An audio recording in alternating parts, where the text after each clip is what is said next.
Estamos renunciando, estou renunciando. Para começar a tentar entender o que está acontecendo na Bolívia, eu acho que tem que contar uma longa história, né?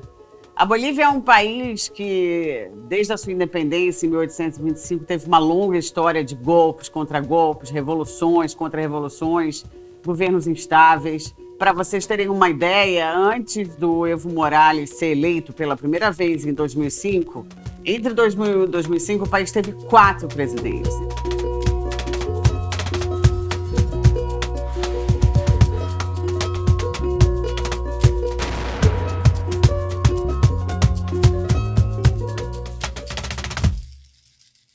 Então, o Morales foi eleito já 2 vezes sob essa nova Constituição. Ele está no seu 3º mandato. Ele não poderia tentar um novo mandato pela Constituição que foi aprovada até em referendo por uma maioria pró-Morales. O que ele fez? Em 2016, dado o sucesso do seu governo, né, ele caiu ali um pouco nessa tentação de concorrer mais uma vez, o que seria o seu 4º mandato. Aí foi convocado um referendo. Esse referendo aconteceu em fevereiro de 2016. Nesse referendo se perguntou à população se a população concordava em mudar essa Constituição de 2009 para estabelecer a eleição indefinida, quer dizer, acabar com os limites de mandato, de modo que o Evo pudesse concorrer de novo. Ele perdeu esse referendo em 2016. La lucha sigue con más fuerza de mis compañeros. Repito nuevamente, una batalla, pequeña batalla, la modificación más perdida. ¿Acaso nos perdió a Evo con eso?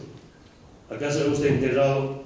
Mesmo assim, alegando convenções internacionais de direitos humanos e tal, ele se candidatou de novo ao 4º mandato. O fato do Evo ter apresentado uma candidatura contra a vontade popular expressa nesse referendo de 2016 representou um desgaste bem grande para o Evo, inclusive em setores, principalmente urbanos, que foram muito beneficiados pelo seu governo.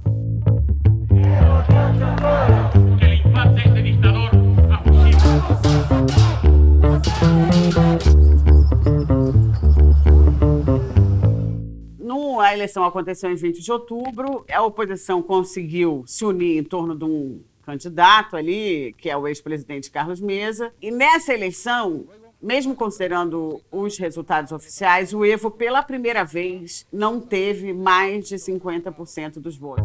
Na Bolívia, para você se eleger no primeiro turno, não precisa ter 50% mais um, como no Brasil. É como na Argentina, você tem que ter pelo menos 40% dos votos, com uma diferença de 10 pontos percentuais para o segundo colocado. O Evo, segundo o resultado oficial, que depois foi contestado pela oposição, conseguiu se reeleger no primeiro turno, mas por uma margem ínfima. A oposição contestou essa eleição e convocou protestos de rua. O governo, para tentar acalmar esse clima político, combinou com a Organização dos Estados Americanos, que a Organização dos Estados Americanos faria, então, uma auditoria nos resultados da eleição.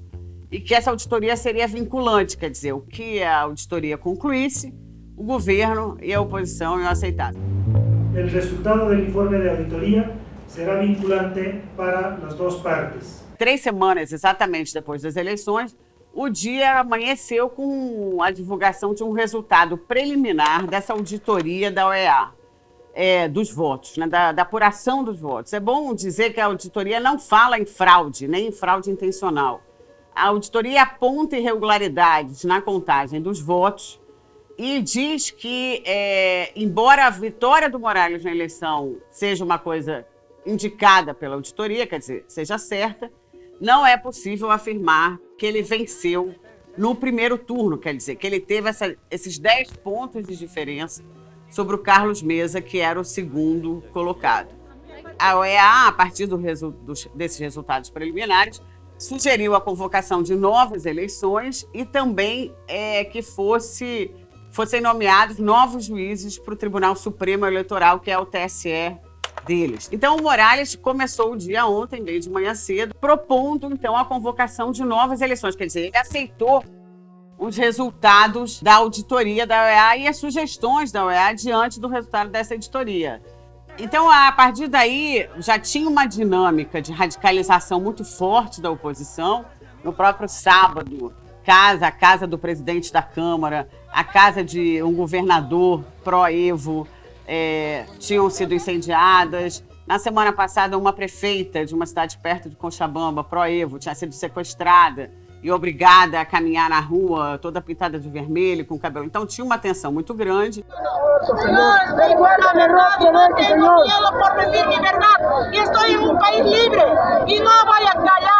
A sorte do Morales foi selada no fim da tarde, quando o comandante das Forças Armadas, numa atitude também até agora mal explicada, deu uma entrevista coletiva dizendo que eles não iam reprimir a população, sugerindo, que foi o termo que ele usou, ele leu um comunicado, né, na TV, que o Morales renunciasse para pacificar o país.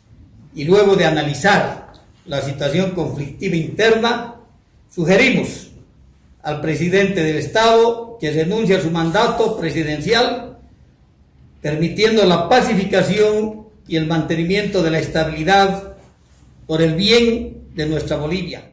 Já bem no fim da tarde, quando eram umas 5 horas da tarde, 6 horas mais ou menos aqui, 5 horas da tarde na Bolívia, ele anunciou num pronunciamento pela TV já de Cochabamba, ele já nem estava mais em La Paz, que ele estava renunciando, assim como o vice dele, dizendo que fazia isso para evitar que a violência continuasse e que ele estava sendo alvo de um golpe civil-policial. Estamos renunciando, estoy renunciando.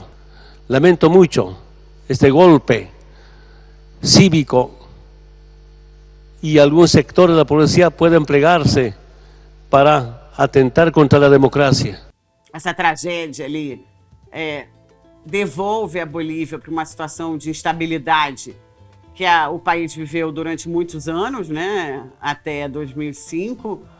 Ninguém sabe ainda, existe uma situação de vazio institucional, quer dizer, tem também isso que é estranho, não existiu uma junta ou alguém que assumiu o poder após a renúncia do Morales. É uma crise que mostra como a região está com uma falta de coordenação política, que era um papel tradicionalmente ocupado pelo Brasil, independentemente da posição ideológica dos governos brasileiros, e que na polarização que é incentivada e na divisão da região entre direita e esquerda, que é muito incentivada pelo governo Bolsonaro, o Brasil perdeu qualquer capacidade de liderar, de mediar uma crise regional.